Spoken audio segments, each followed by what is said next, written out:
trailer. When we have these conversations, we do them in stages. Stage 1, witnesses. Stage 2, suspects. What happened at the motel?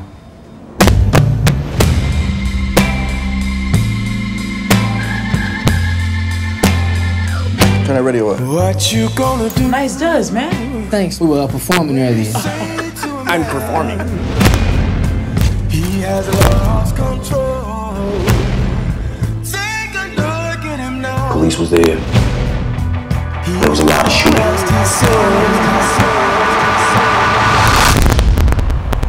Police!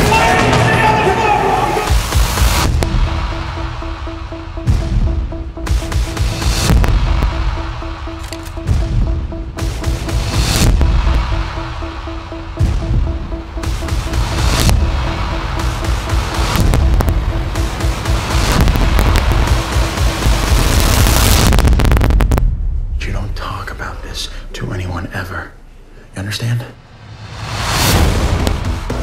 It's a war zone out there. They're destroying the city. I'm trying to help here. Don't say another word. Come on. I told you what I saw. What is going on here? It's not that simple. I know exactly who you are.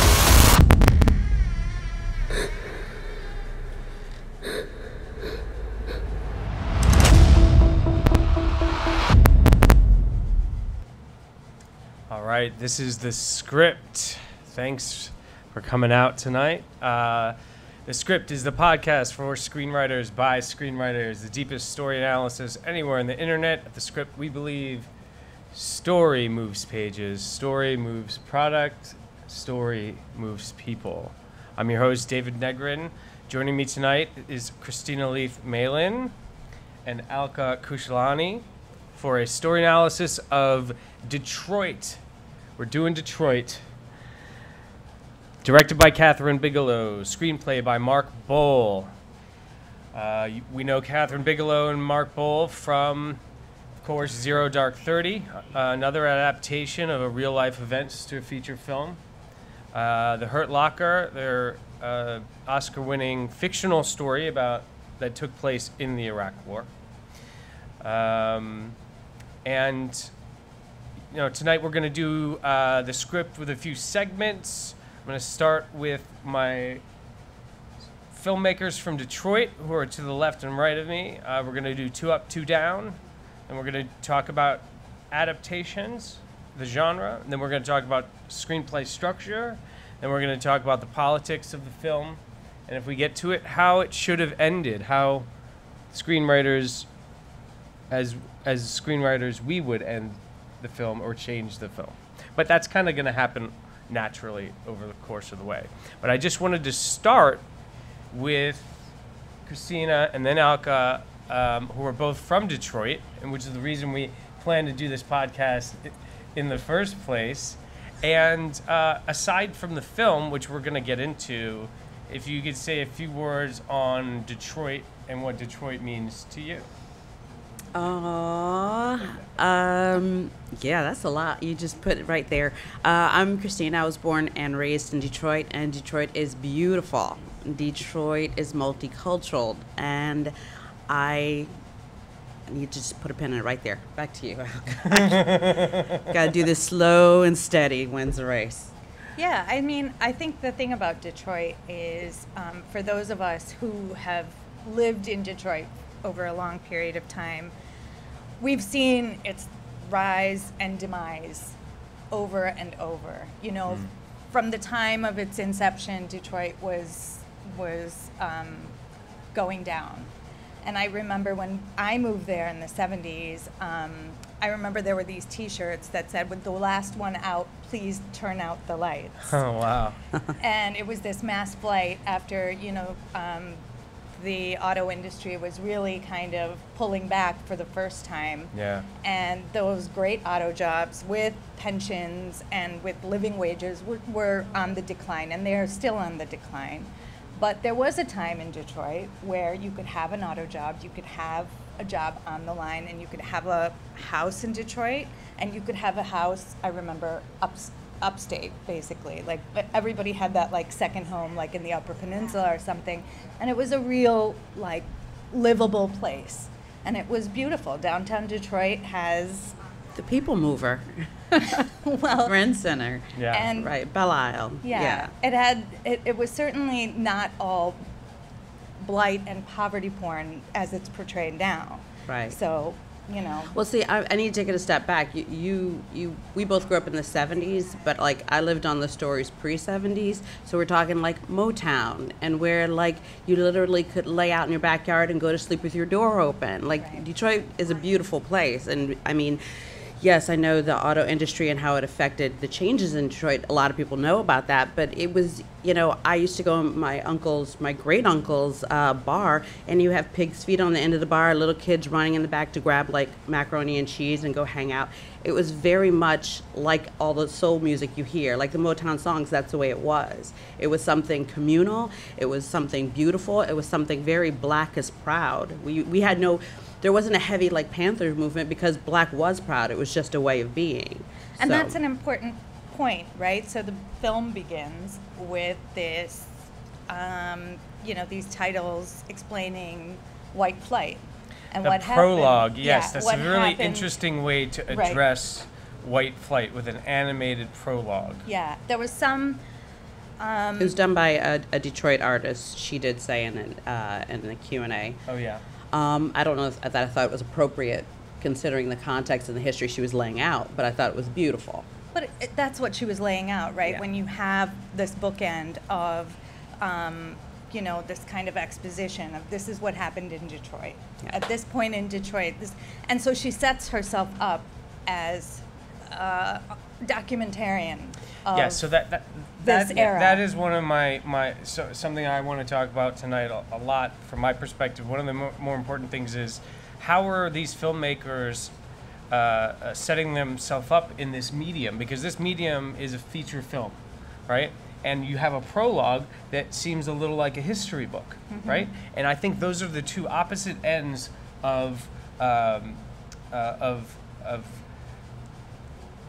an art where verisimilitude to reality is important. If you have a history book or you have a feature film, which is a poetic interpretation, there's different, I believe, you know, in filmmaking, there's a different level of responsibility to the truth. Right. And so Exactly. right, there's a film, and then a little less than that would be maybe a documentary. A little bit more important, more factual it would be a news report, and then the history books are supposed to be like written in stone. And I think the filmmakers are challenged by the fact that they've taken on something recent, relatively recent in our country's history, and they are taking on this role of documentarian, but in a medium that is not documentary. No, but they keep returning to it, don't they? Like, even throughout the film, they return to news footage. They return to Yeah. still photography of that time. I Yeah. mean, they keep trying to ground the narrative in fact when it is a dramatization of that fact. And at the end of the film, there's a Yes. like a warning, like a, what do you call that on a bottle of pills? Surgeon General. Surgeon warning. General, yeah. Like a PS, you know, Yeah. not all of these facts were true because we haven't been able to put together everything. But Yeah. so I think that's after the Hurt Locker and getting sued. yeah, right. But it's also the sort of challenge that these filmmakers have put themselves in with adapting something that happened from real life events. You guys want to do quick 2 up, 2 down? What worked for you in this movie and what didn't work for you? We're gonna get to the genre, structure, and the politics eventually, but straight up, screenwriter's perspective, what worked and what didn't work. So I think, for me, one of the most beautiful scenes in this film is when Larry, the singer of the Dramatics, they're about to have their big breaks. They're coming on after Martha and the Vandellas, and they and the place, they're at the Fox Theater, which is this iconic theater in Detroit, and it's their big moment. It's their shot. And everyone is sent home because people are rioting in the streets.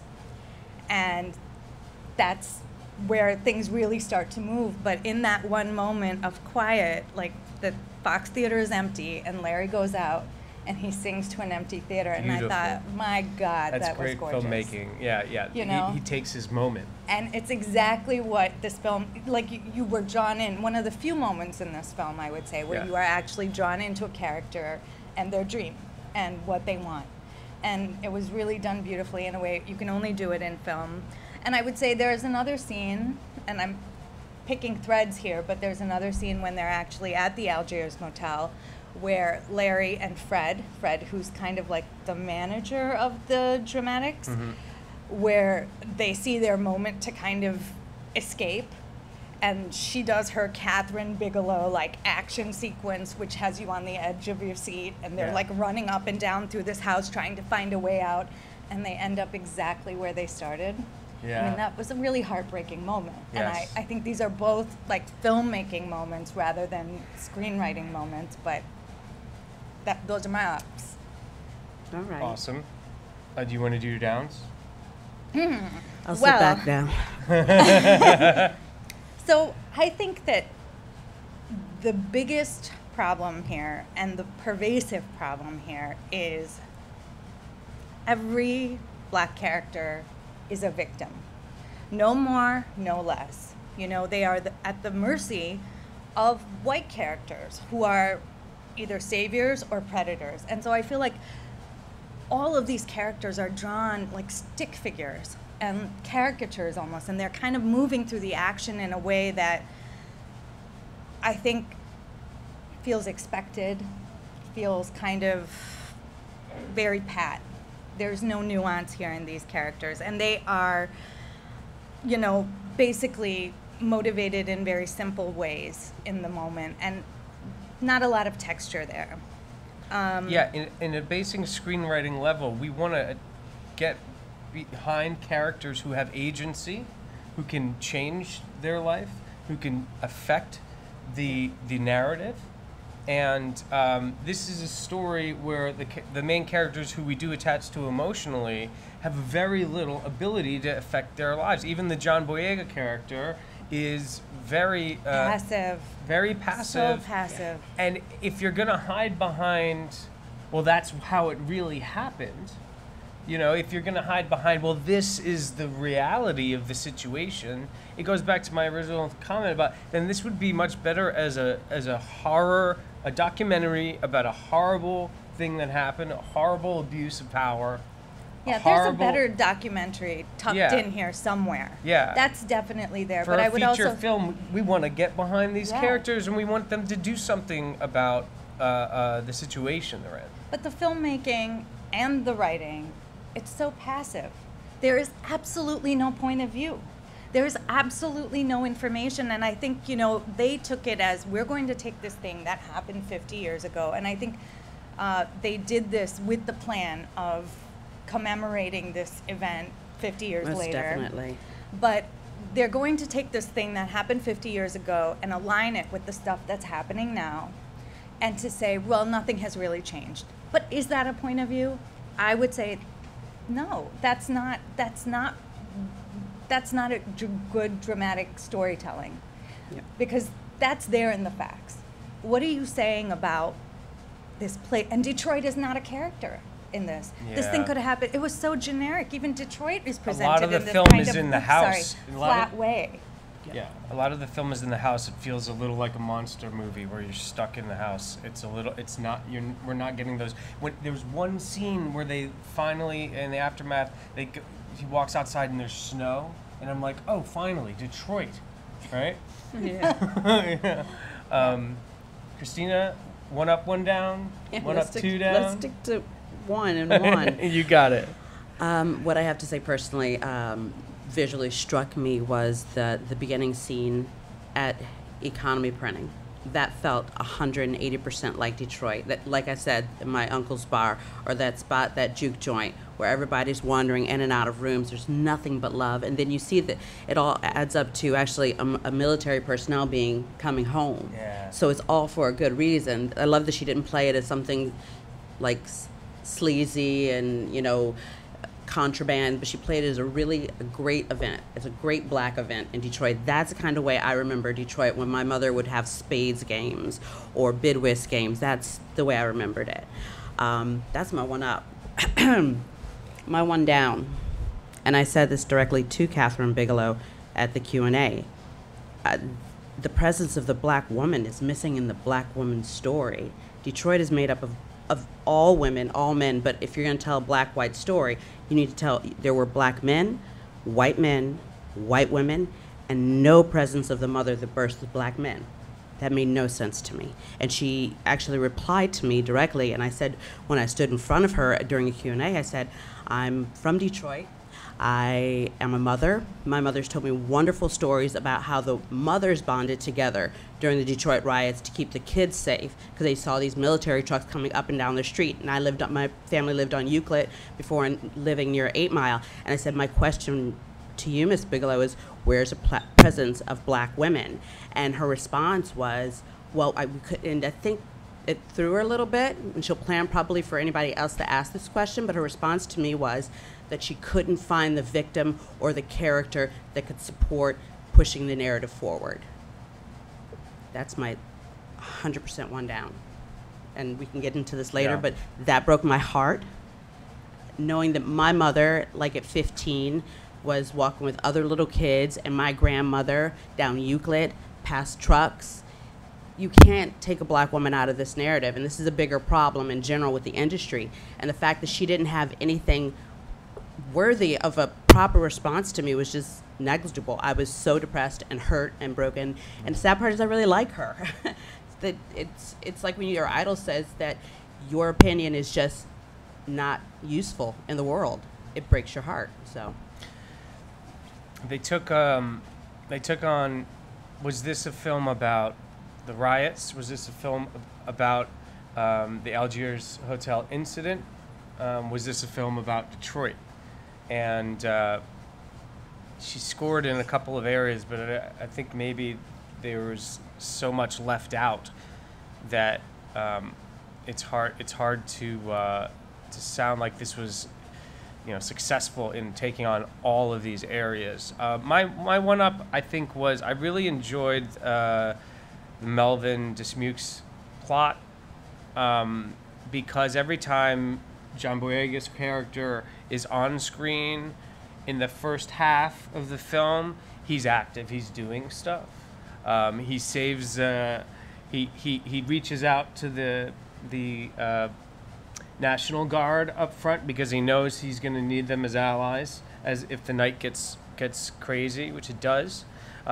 He saves a young man who's angry and in the street and is about to get beat or arrested. He speaks to him and sort of saves him from his own anger.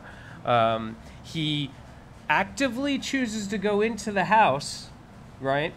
Somewhere at the midpoint, maybe that's our midpoint. Dismukes goes into the house to make himself a presence in the middle of what is, you know, can only be described as like a kidnapping, right, by these police, and puts himself in the middle of that. And then from there on, he becomes a lot more passive, and I have trouble with that. But early on, he felt like a hero for the first half of this movie, and then it really disperses. So I really like that, because I love John Boyega. My one down.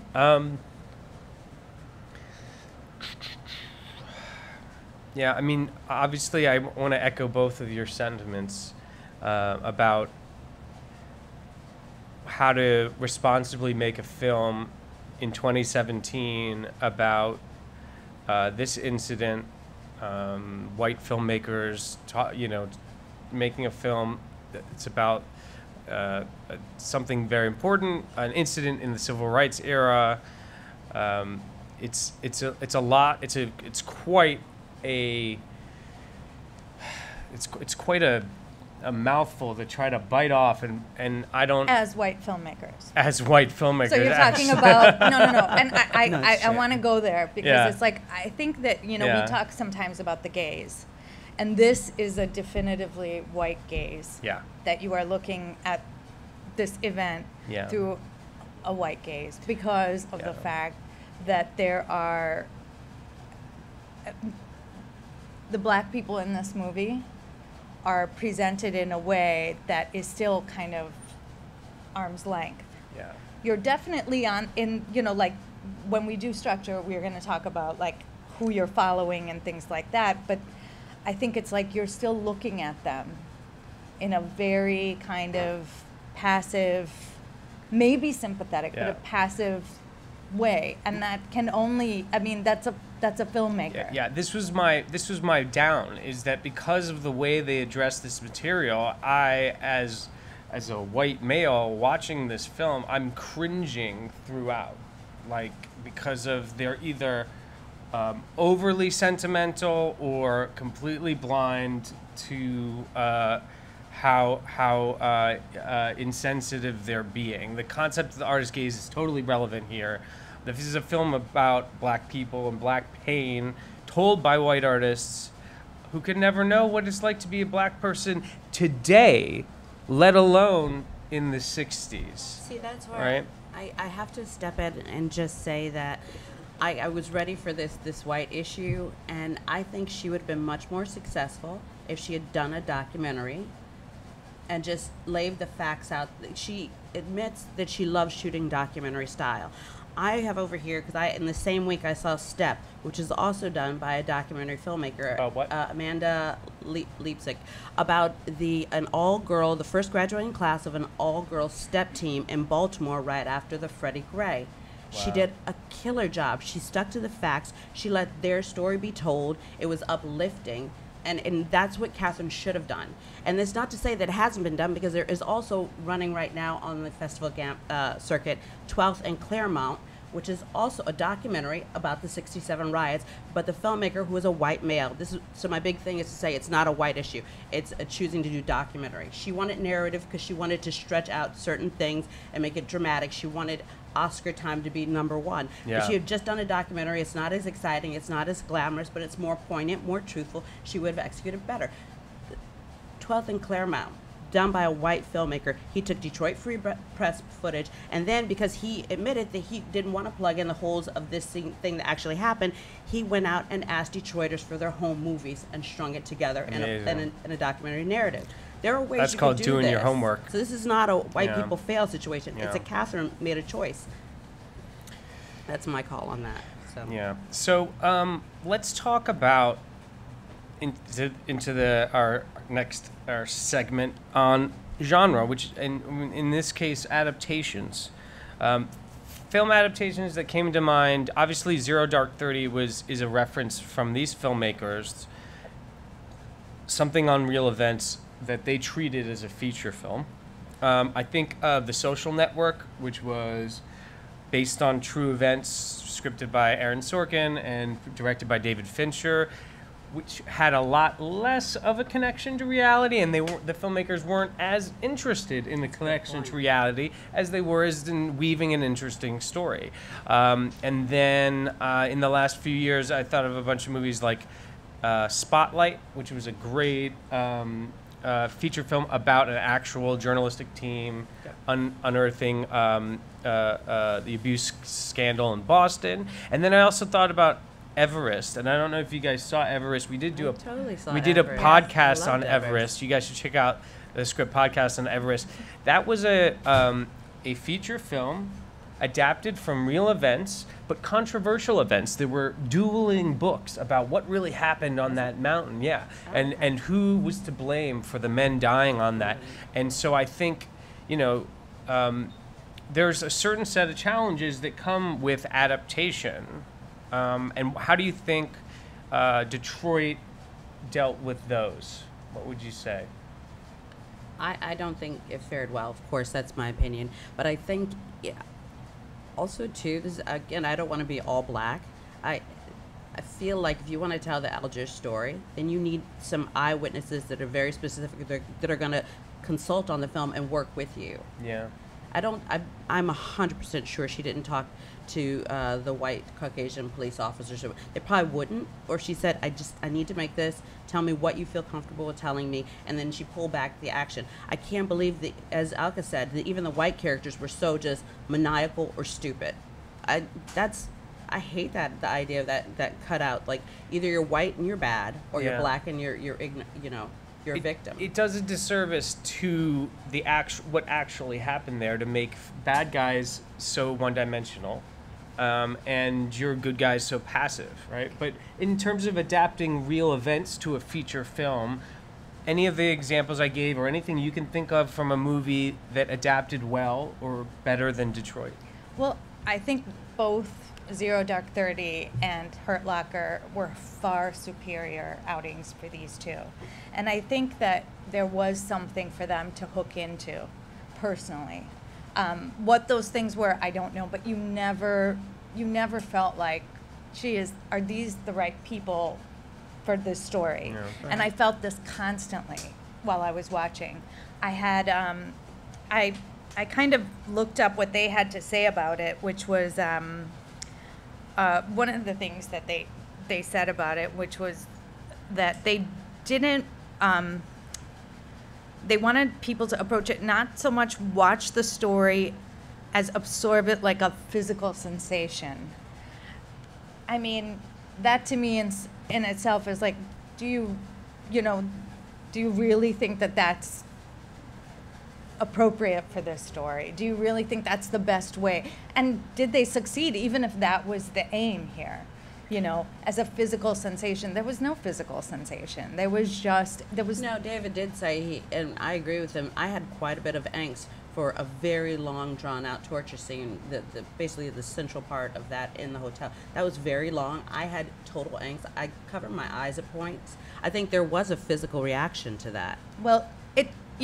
I don't know if we can talk about how the parts of this film that kind of the way they approach. But how does that tell the story to an audience? How does that tell the story to your black audience, to your white audience, to your American audience, to your international audience, by just setting us through a very one-dimensional, like high intensity, like a torture scene, essentially, where it was a home invasion. In that middle section, what we were watching was basically like, funny games. Yeah. Yes. Yeah, and so right. It's essentially like a horror film where we don't really know the motivations. We're thinking, oh, these are one-dimensional racist cops, right?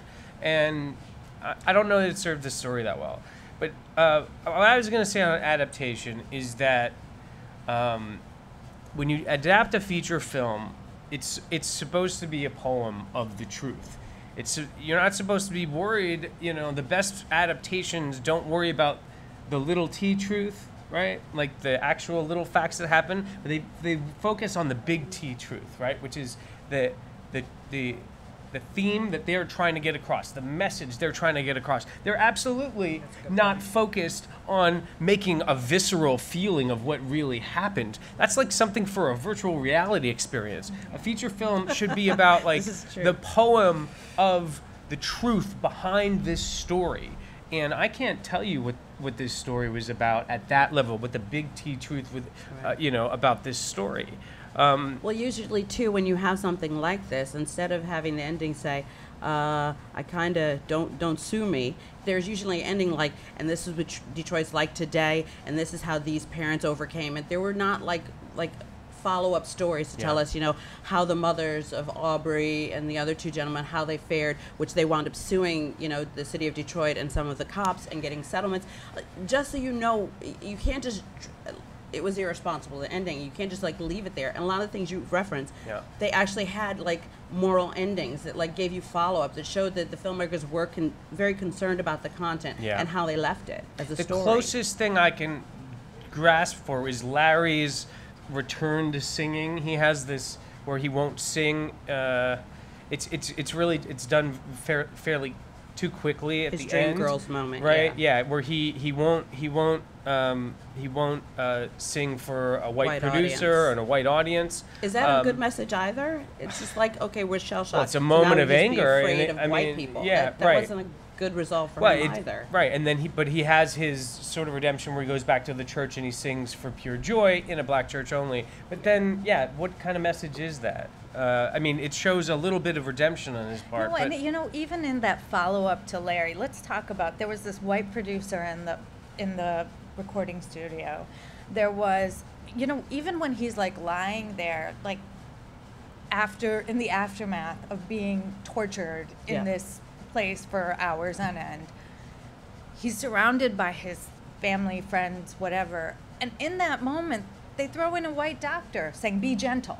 that Like, was oh, so that was just weird. random. That was was so just like, weird. why can't Someone they have touched that his moment? body. Someone touched his body. Yeah.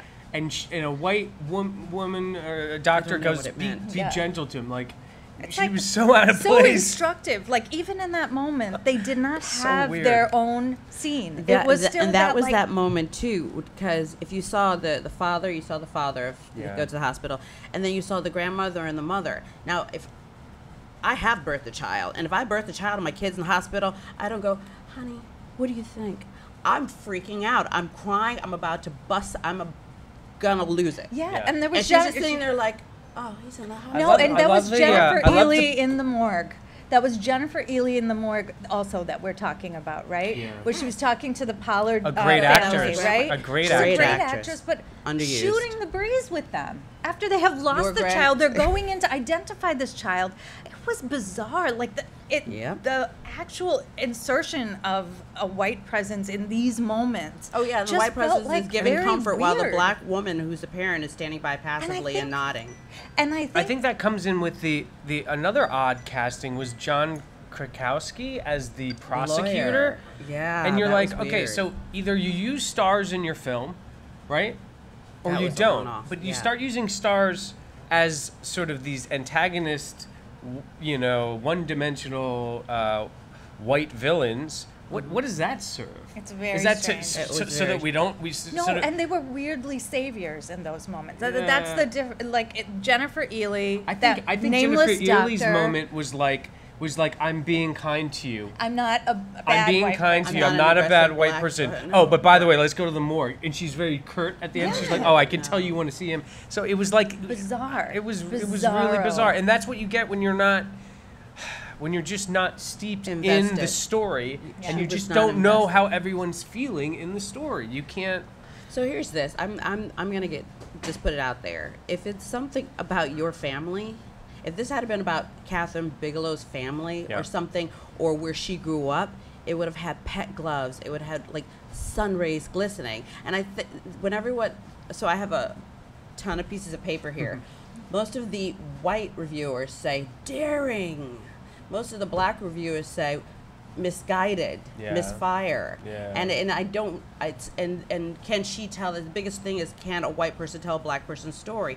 And it's not white black, it's just, you have to have some level of care about your subject matter. There are great white people that have done great black material, but you have to be invested. Yeah, and she was, you have to also say here that she did fall on the side of the black people.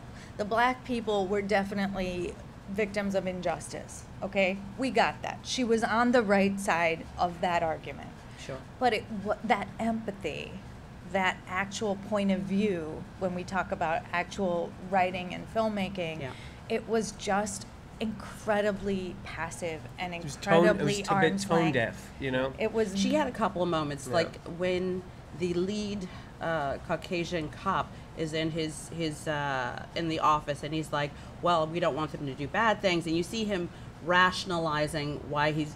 I was like, okay, now she's starting to That flesh was him interesting. out. Yeah, giving him a few dimensions Like for this his is racism. for the good of the city. It's not my personal That's issue. that's such a great moment. Yeah, your point, because that moment is the first we get to see Something. why he is such a villainous, racist white cop. He actually thinks he's protecting He's the doing- society, and Yep. argument.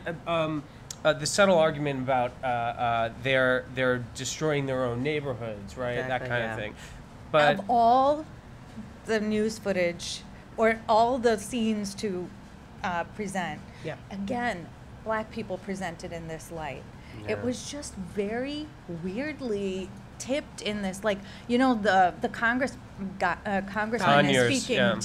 to the crowd, and he's like, don't mess up your own neighborhoods. Of all the things that person must have said, to choose that thing, Yeah. it was bizarre. It was bizarrely like, And fundamentally, I felt kind of like, even though I said we didn't have Black Panthers up until that point, I felt like there was no power to the people. Exactly. There was no Black power. There was no Black No. Lives Matter. It was just victimhood.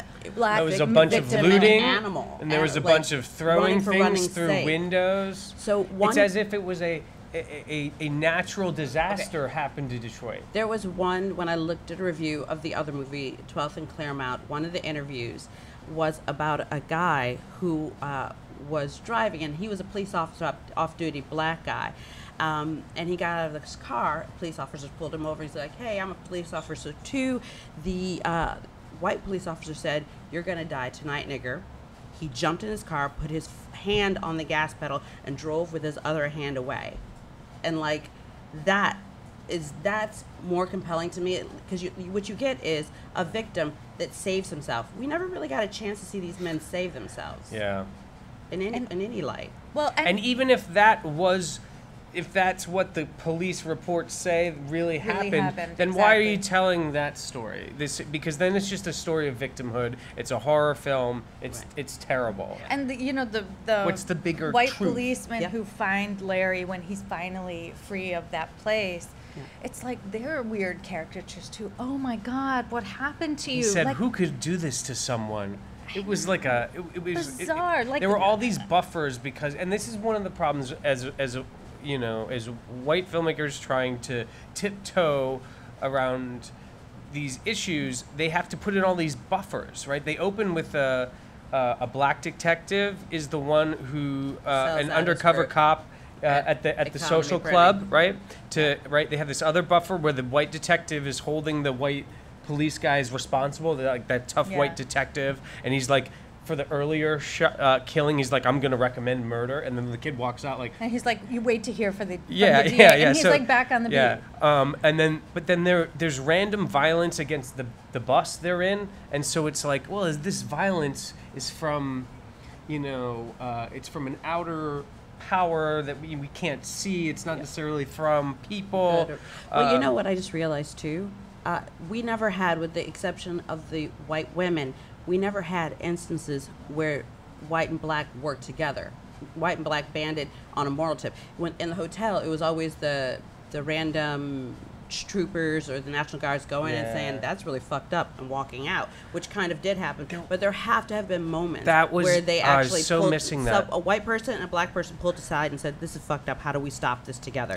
Where this happened. There were not a bunch of like cookie cutter white But people that were horrible and Black people that moral question needed to be had between a white person that was willing to say it and a Black person that was willing to agree and work together. The See, girls I think kinda what said it. that's what they were working with. They were working with the two white people who were in the room, Yeah. also being victimized, who were these women, right? And so But they were almost on the same level, like 2 seconds That's from being right. raped. that's right. And that's I wanted someone of authority white to ban and look at this. Because But I think they kept pulling up the power of the patrolmen that were in charge of all of this stuff going on, right? Sure. They kept saying, like, the National Guard comes in, the Michigan State Police comes in, everybody's like, we don't want any part of this civil rights thing, right? And if you do want to say something about it, which presumably these girls do, presumably they feel differently. Sure. It's like you are also victimized. So, I mean, I think that was a point, but it was just There was I want to bring up what you were saying. There was a moment where Melvin Dismukes is working. In the beginning, there's a National Guard cop who's like a little wise ass with him about the sugar, right? Yeah. But later on, that same character, he does do one of the Walk in, walk out. interrogations, right? Interrogation Does he actually methods. do one? He does a fake one. He doesn't hurt the guy. But then he does later somewhat sort of work with Melvin to be on his side a little bit, and that's what you're asking for. You know, some perspective from a white character and a black character acknowledging together that there's something going on here. Yeah. And it ended after 5 days, which means there had to be, like, I want to know what the hard stop was, who nurtured the point of redemption and healing. Like, I felt like she just said, bad stuff happens, the end. And it's weird because she sets up a timeline, right? True. Day 1, day 2, day 3, and we're like, okay, but what does this all mean? It doesn't culminate into anything. no. You guys want to talk about the structure, the screenwriting structure of our Sure. movie? Sure. Okay. Alka is our structure diva. Okay. I love that. So, This is a complex structure. the first and last images are the documentary style exposition. And then we have a really long setup here.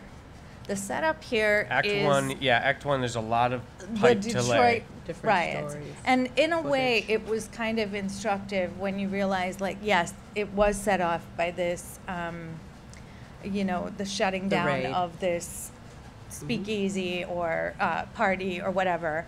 And so it was kind of interesting. I kind of, I didn't mind how long that setup was. I thought, like, oh, this is okay. It's fine. Yeah, It gave us a little feel for Detroit. It gave us a little feel for the issues. Agreed. right. And it gave us a window into the group, the dramatics story there. right. But I didn't know. It took me a long while to understand why they were spending so much time on their music plot.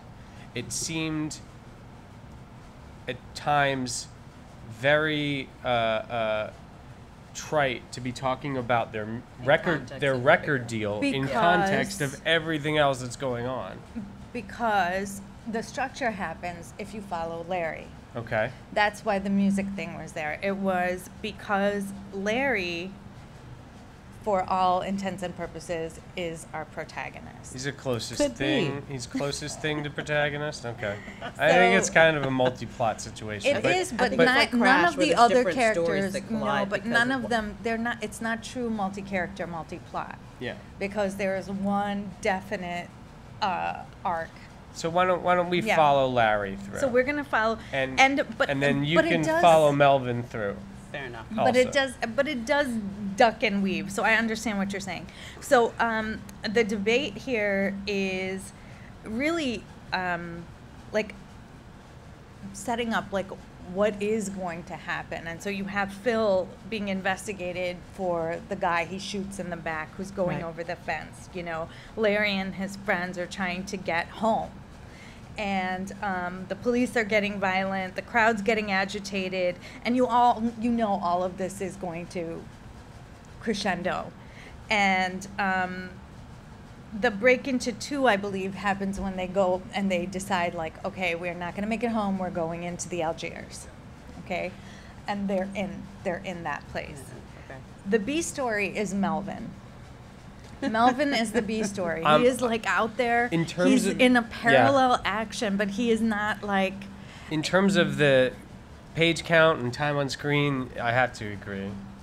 Even though he's the character we most is most active and most doing stuff, it's he's just not present enough in Act 2 for it to be the A story. Right. Yes, he is. He disappears. He disappears. He he kind need a of potty stares break, maybe. agape. He Yeah. stares agape at the action, is what he does in Act 2. Yeah. During that home invasion, he does a couple of things, and then he's like paralyzed. Well, who has choices in Act 2? Agreed. No one Point has noted. choices, Yeah. The fun and games happen when Larry and Fred meet these girls from Ohio. They follow them into a room where we see Eazy-E.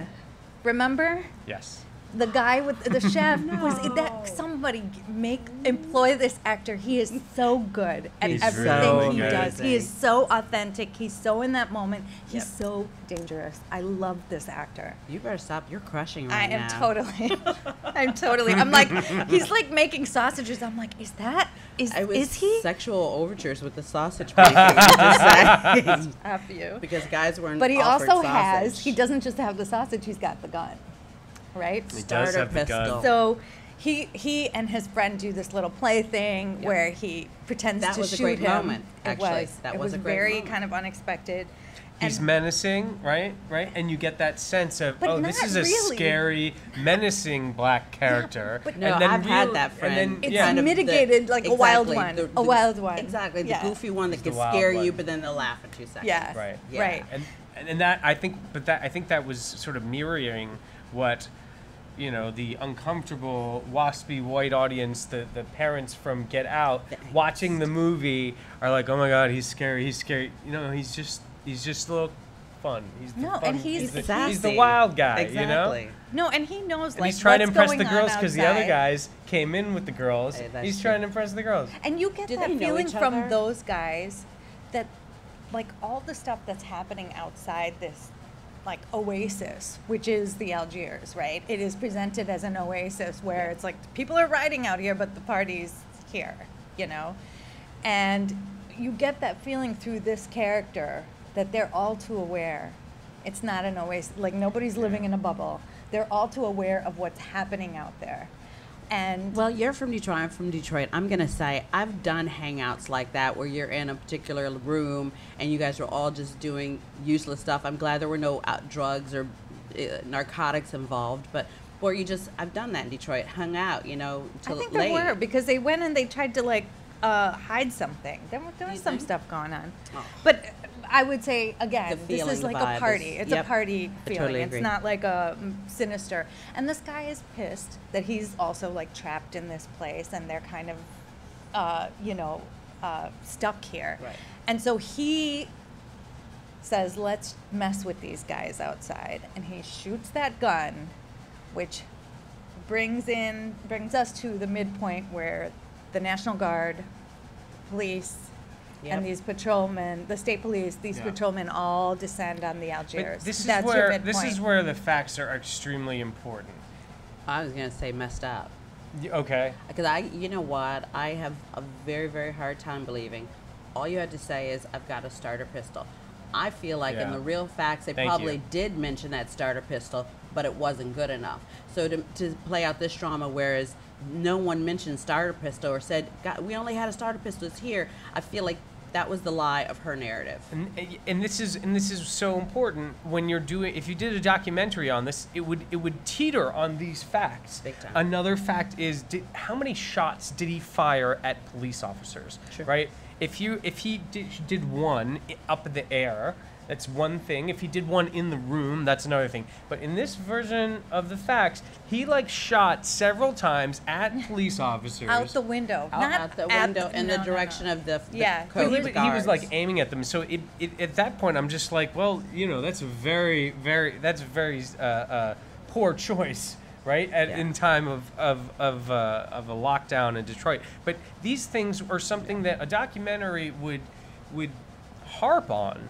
Yeah. The truth about these things, whereas we're just told to accept that he shot this many times, and B, no one decides to bring up the fact about the starter pistol Right. to try to explain what happened. So, and that goes back to when I mentioned before, and I think I got that story slightly off, because the gentleman said after he said, "Nigger, you're going to die tonight," and he put his hand on the pedal, he goes, he's something to the effect of, "That's why I became a police officer, because I want to be on this side of that line." So with this whole point of shooting the starter pistol, it's my belief, and of course I was not there, that they shot. I think it was a misfire in the room, because if I know there's that much heavy artillery out there, there's no way I'm going to shoot at them. There's no way he didn't get shot after the And there's second. no way you're not going to say, this is what we There have. was no voice of reason, There right? was totally voice no. of And when you reason. draw a Totally. line between those cops that were swarming the place, that came from the National Guard, the Michigan State Police, and Exactly. the Detroit Police, Yeah. it's like you realize that, like, you look at what's happening today, right? You have this crackdown with the Justice Department against, police departments everywhere, saying we want you to hold people, we want you to keep people beyond, even if they make bail, we want you to hold on to them. Kathryn. Civil suits against law enforcement. But there are people who are saying, no, we're not going to do it. Like cities all over the country who are saying a missed opportunity. There is plenty of voices yeah, raised, it's is like, what and you're there's saying. no voice. I would be pissed as a white person too. Oh, do you know what I totally mean? Like, where are the reasonable white people in this? But anyway. Yep. So, yes, can you finish up structure? yeah. So the Please? midpoint Thank you. is everybody descends in. The bad guys close in is the home invasion part of this story. Okay, they just terrorize. They shoot Eazy-E. I don't know his name. Carl. He's a great actor. Carl with the hot dogs, and then they with plant the a hot knife dogs. next to him. They slap the girls around. They just terrorize them. Poor Gilly. Gilly from Game of Thrones. Yeah, I thought, where's her They baby and the stripped little Gilly. It was terrible. She's been through enough. I know, You know, right? coming down from Castle Black. Getting raped by her dad. Yeah. Oh my it's a God, whole she's been nother through story. enough.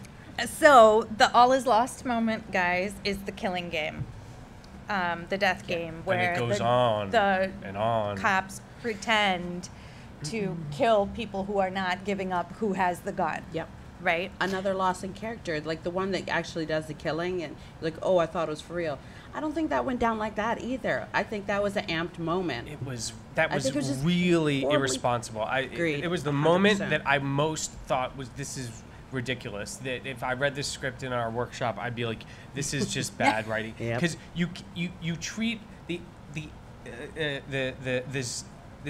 this guy's murder someone by accident, and he's also not the smart character. He's like the dumb Dumb one, character. yeah. So it's like he accidentally murdered the guy through a misunderstanding. I mean, it's already so heightened, and then you make this like goofy screenwriting Well, even if choice. he had come out and he had shot and like misfired, I would have wanted to see like the oh my god, I didn't mean to, and that's more realistic. He just comes out and he says, I didn't think I could do it, but I did.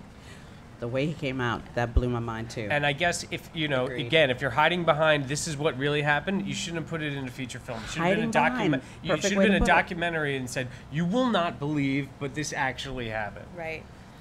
And so the dark night of the soul here is when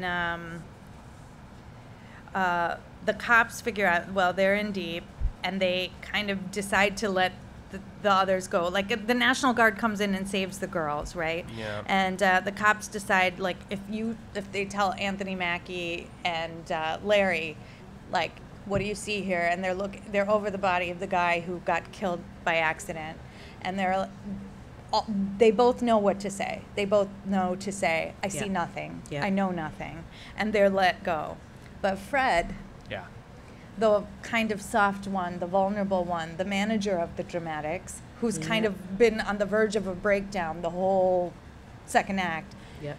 he isn't able to say, I see nothing. I That see moral nothing. imperative didn't, like, you're gonna It didn't die. fit. No, but it didn't don't- even fit this character. It kind of, they didn't set No. him up as the guy who wouldn't. You know what I mean? The wanted character that work metaphor. wasn't there. You wanted that metaphor. You wanted them all to say it together. No, you wanted something, because under those actual circumstances, that young man would have said whatever he needed to do to get out of there. Completely.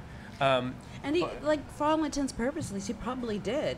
And there probably was a purposeful killing here that we're not admitting. Right. We're making. And they added sort of the poetic, he wouldn't say it to justify the killing. That's I read somewhere that that somebody had chased down these 3 officers who were never Right. returned back to work, by the way. Right. yes. They never were allowed to go back, but they had moved on. Like there were interviews of them, and I think it was the Free Press or something, where Okay. they were, I was looking for that. yeah, they were just kind of like, well, I've moved on. It was an unfortunate event in my No. life, and I've moved That's on, when and you now hit I a have 5 car. kids. That's I when have you hit a 5 car, daughters. not That's when you the kill someone. yeah. So it was kind of like a moment in their lives that they kind of cast aside. But Wow. the break into 3 happens here as Larry runs out of the Algiers, and Fred is killed. That's like, So why didn't he stop for his home guy and like do a holding pattern somewhere and keep staring in the direction? I had the same problem. When they Ran let out him go, on his I don't own. care who you are. No You would have care. I said, would've- "Let me. What about my friend? Just I let me would've take. waited for you. Let me take him with." I I would would have have waited for you. I would have waited for you, and Yeah. I would have been like, to those merciful white cops that rescued this guy, I would have been Just like, let my friend come. just can he you didn't come see back into anything this either. place with We're me? gonna I would be- have come yeah. back. Yep. I Don't would've- build I up would've- that Or maybe, friendship. maybe not. and I then would have him run it off. Maybe I wouldn't have gone back in the house. Yeah. Okay, fine, but you Yeah, wait outside. I would for a wait minute. outside. Okay. Okay. So, so that was our break into 3. The finale is where it turns into a courtroom drama, y'all. It's like John Krasinski comes Actually, in. had it turned into a courtroom drama at the midpoint and gotten deeper into the specifics of what the happened, Miranda rights and then and you have things. the Miranda rights, and you Yeah. have the white officers' perspectives, maybe some court transcripts from them, and then the court transcripts from And the some victims. That nuance could have on been what- Things that are interesting. Yeah. happening in the public, like with protests and things. Yeah, yeah, and Detroit. that Back to talks about- Detroit. And what are the mothers doing, right? You know, keeping their kids safe. I love what you Mark, said that. Why? Yeah. No, it was, so, but let's finish it up. We got about Almost 5 there. minutes. Yeah, so then this is what happens. The court case is decided, of course, against the victims, and the police are let off. And you know what's interesting about this case is they kind of lasso in Melvin, and he's sitting on that That defendant's was an table. interesting dynamic And that it didn't get really- explored I that just much. was like, wait a minute. So, that was a part, exactly. That was a part that was just like this big hole, and you're seeing it visually, but you're not understanding the full implications of this thing. And there is your more interesting film. story. That's yeah. why Melvin's the There protagonist. is no, he's not. He's not a protagonist, but you can make your case. But I'm saying, like, here's the thing about Melvin. Yeah, but, right? but actually, she has a good point, because by that point, right, If Melvin had Larry world Larry has is nowhere to be seen. He's checked out, Yeah. of the music industry, and he's not present in the.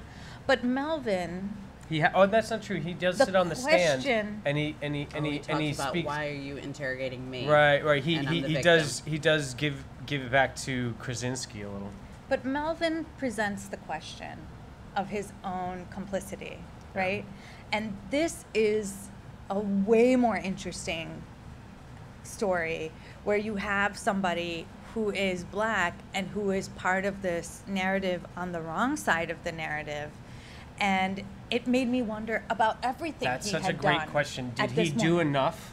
Did Or he stand was up? he somehow his presence there? Why are we not seeing this exact same thing for Melvin?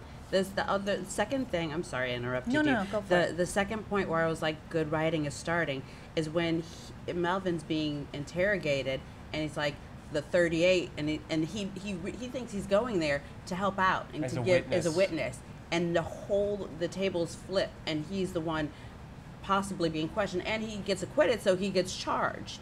And one of the so- girls implicates him. Was that part in the movie? One One of the women in the room decides to implicate him. No, she was looking at a lineup, right? She was and- at the and police it lineup. said he but was present, and he was a law officer that was present. She had to call him out. Number Okay. 4. And this is where it gets just kind of very hazy. And I think what happened in reality is they lassoed this guy in because they wanted to avoid a civil rights explosion. I bet now that's a story. That's a story. That's a Yeah, story. that's a story, but that's not the story they told. So then we finish up with Larry. Larry is out of the business because he doesn't want to make music for white people to dance to. This event has changed him, and he is going to live in relative obscurity and Poverty sing almost. which was also Yeah. kind of like cartoonish. So and depressing Like his, for Detroit. he's in a blanket with his soup, like soup Yeah. in a pot. I will he's say eating out though, of the pot. I will say that at the end he's in church and he's like getting this. He's got the job as a director of the church choir. He's overqualified, all that stuff, and he's singing again. And I was like, oh, are they really doing this? And I was like, are they gonna do gospel at the end of this? And I was like, this is bad. But then Larry's voice, Algie Smith, is so beautiful. He has a stunning voice. That I kind of bought it. I kind I'm of like, was just like, make this man you know what? sing again. Please, this is a whatever it dirge takes. song. It Whatever was it a takes dirge song for narratively, this we're tragedy. willing to play it. It You was know, a whatever it sad is. song for the tragedy, which actually does a better job the pain in his voice does a better job articulating the tragedy of these events than the film did. Right. Yeah. Man, if it had been like a whole kind of on the soapbox about law enforcement and they'd done it right, it would have been amazing. Yeah. And then you have the after effect of like where law enforcement is, maybe take shots of people that have had like questionable trials throughout. There was so much opportunity there. There was a lot of arrogance there, I think. Oh. You know, I think that listen, these are great filmmakers, both Yep. Kathryn Bigelow and Mark Boal. These are really seasoned professionals. Yeah. But I think at some point you have to say, you know, maybe I'm going in a different way or whatever. I feel like there were no people of color around this thing on the creative end, you know. I think that there were a lot of I kind of said that there was one story moments. that said at one point, Jewison was supposed to do Malcolm X, and there was so much protest in the media that he stepped down. And he goes, you know, I don't need Who was supposed to? Which- Jewison. I'm forgetting his Norman last name. Jewison. Thank you. Oh, no kidding. And so Spike Lee took it over. Yeah. And then the whole question that the writer said is like, is that what we've gotten to? Whereas you can't let another good storyteller tell the story. No, I think that's such a false question. Any artist can make any art they want about anything, okay? But their biases and the perspectives of that artist cannot be ignored, right? Seeing art as a fact and not merely as somebody's voice is very dangerous, and we tend to do that with movies, especially the blockbuster movies, because only 4 or 5 of them come out every weekend, and the American audience says, oh, that's what really happened. And so the reality of what truly happened, instead of an opinion by a fallible, biased person, however well-meaning or competent, right? It can be dangerous to see it that way. So really, you know, any artist can make anything they want, but you know, freedom of speech is about the government, you know, not being able to block you from saying what you want. But that does not mean you are you're free from the consequences of the art that you put out there, and the reactions, and being boycotted and being flamed on Twitter or criticized. But I'm gonna also and it doesn't necessarily make you the best person. If you were making this film to give voice to the Black American community, That wasn't it. that wasn't the way to do it, right? No, but it's also going back to this idea of arrogance. It's like, you know, I think at some point when you look at this film, when they were like assembling this film, I'm appalled that they didn't see what we saw, you know, these weird moments with these characters that were just kind of, and that's weird to me. That seems like, you know, It's like to- it was it's a little tone slapdash. deaf. And I It's think tone it's deaf. because they were hitting this 50th anniversary. And I think he just started writing it like a couple years ago. So by the time they started filming and doing, I mean, I think this did not have enough time I think you're right, to though, actually, percolate. because if you listen to the second Serial podcast, Mark Boal was supposed to be doing a film, The Boal Bergdahl. right, about Bo Bergdahl, and it didn't go enough places, and so that was supposed to be their movie.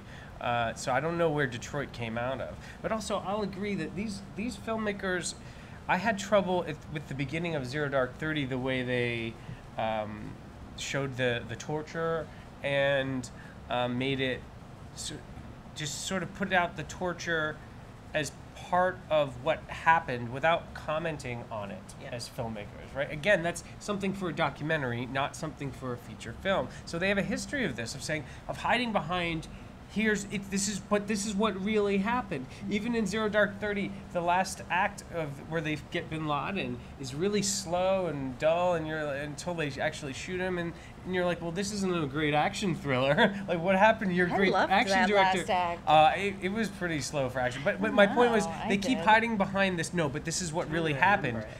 until they get to a point where they Good. don't have the facts and then they just fill them in their way. You can't have it both ways. I still agree that this is a story that should be told, that needed to be told. I just don't know if these were the right filmmakers to tell it, or if this, more importantly, was this the right medium to tell it in? Was it, or would a documentary have been better? Well, the documentary is there, 12th and Claremont. It's out. But I go back to, we discovered here when we started putting forth what the theme could be to round this out, that they didn't do that work. What is that theme? How would we have wrote it better? I think if they have gone after law enforcement and just said, there are consequences, and this is, that's why I say it's Melvin, because Melvin, I hate to go long, Melvin is my grandfather. My grandfather is the only black guy, always had a hustle, hung out with the Jewish people and had bagels because he wanted to get a good bargain here, but then hung out with the brothers because he hung out with everybody because he knew that's how you making friends is how you get things done. My grandfather to his dying day was a hustle. That's what I saw in Melvin's character. Here's a cup of coffee, don't push it, but I'm going to be friendly to you because that was his whole thing. And then when he saw it, and I say the second act, when he saw that he's presented with something that he can't just put a cup of coffee to, this is a moment, his moment of reckoning, and he couldn't do it. And then the flip to be put in the seat of culpability when his inactiveness was the reason why he was even there, because had he done something? That's an amazing story. That is the story of if that were there in the film. What it's like to walk between the being black in the 60s and being and the white power and being a cop. That is a great story. But it did not show. It did not reveal that interiority of this character. No. It had this character because halfway through he surrenders. Or he doesn't do anything. And whether that was the fact or not, it doesn't serve a great feature film. No. Last comments? I'm exhausted Detroit. emotionally. Tell me about Detroit. Last. Okay, I'm going to just say that I read a particularly good piece on RogerEbert.com by this woman, Angelica Jade Bastien, and if you're going to read one article about this film that kind of just gets it and puts it in its place, it is the one. Angelica Jade Bastien on RogerEbert.com. Okay, we'll put it in the show notes. And that's great. There's just so many. I have a bunch of things from, but I'm going to leave it at that. And I'm going to say something that I actually read Mark Boal said, okay? And this is, Mark Boal wrote a piece, his own, this is the second piece I would recommend, is in Vulture, Mark Boal writes why he wrote this film. And one of the most unsurprising things he says is, I don't have anything prescriptive to say about racism in America. Only the sorrowful and perhaps obvious observation that the lessons learned 50 years ago seem to have been forgotten in the wake of continuing injustices in Ferguson, Baltimore, Baton Rouge, and so many other cities. I think this is the problem, is there was no theme. There was this wish to draw a line from there to here, and that does not a compelling film make. And is that the leadership we need today? I would say, if there's one podcast you listen to about these issues, I recommend Still Processing has a great episode called Confederate Detroit and Who Owns Stories About Blackness, which juxtaposes the Detroit, the issues we were talking about tonight in Detroit, white filmmakers making Detroit, also the D.B. Weiss and the Game of Thrones guys announcing they're producing Confederate, and then also the Emmett Till painting that Dana Schultz put at the Whitney. They got a lot of criticism of a white painter portraying black pain, and they do a great job on Still Processing of teasing out those issues. So I recommend that. And last word, Christina. I'm just going to say see 12th and Claremont. I'm also going to say see Step, because it's truth. And I think when it's something this close to the bone, in my opinion, you just need to tell truth. We don't need reality style dramatizations of stuff that's very close to the bone. So I want to thank my screenwriters tonight. I thank our audience. I'd like to thank Adorama, our guy Seth over there. Thank you. The script is produced by David Negrin, edited by Zoe Alexander. Reminder that if you like the Script podcast, please give us a 5-star review on iTunes and subscribe to the Script YouTube channel. Join our Facebook page by searching for NYC Screenwriters Collective. Follow us on Twitter at ScriptFeed, and you can support the Script podcast at patreon.com/thescript. Thanks, guys. I just need to go cry for a few minutes.